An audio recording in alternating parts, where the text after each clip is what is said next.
Nicolae Ceausescu, the man who ruled Romania with an iron fist, instilling fear and oppression in the hearts of his people. His reign was marked by a harsh dictatorship, a totalitarian regime that sought to control every aspect of life. Freedom of speech was a mere illusion, as the media was under his iron-clad control.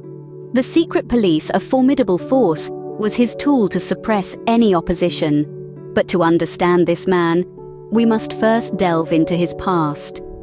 Born in 1918 to a poor rural family, Ceausescu's journey to power was anything but ordinary. The hardship of his early life in Scornicesti, a small village in Romania, shaped his resolute spirit.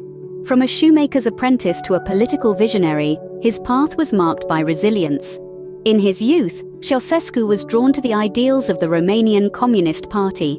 His fervor and commitment to the cause led to his imprisonment during World War II, an experience that only intensified his political resolve.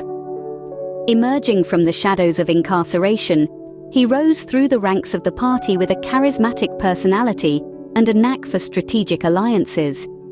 His shrewd political maneuvering propelled him to the pinnacle of power as he assumed the role of Romania's leader in 1965.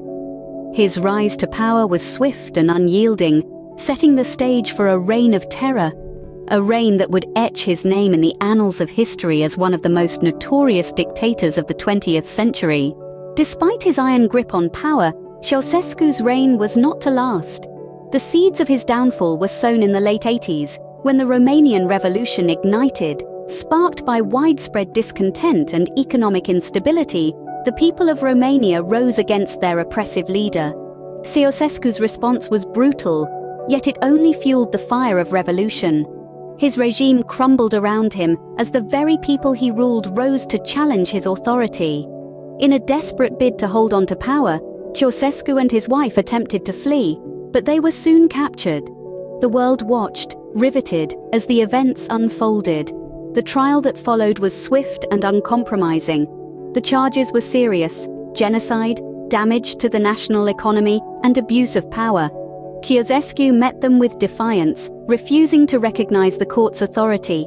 But his words fell on deaf ears. The verdict was unanimous, and the sentence, death. In the frosty morning of Christmas Day, Nicolae Ceausescu and his wife Elena met their end by a firing squad. The once mighty dictator was no more. His reign of terror had ended, leaving a nation scarred but resilient. In the end, Ceausescu met a violent end, a stark contrast to the life of luxury and power he once held. His reign is a chilling reminder of the depths humanity can sink to when power is left unchecked.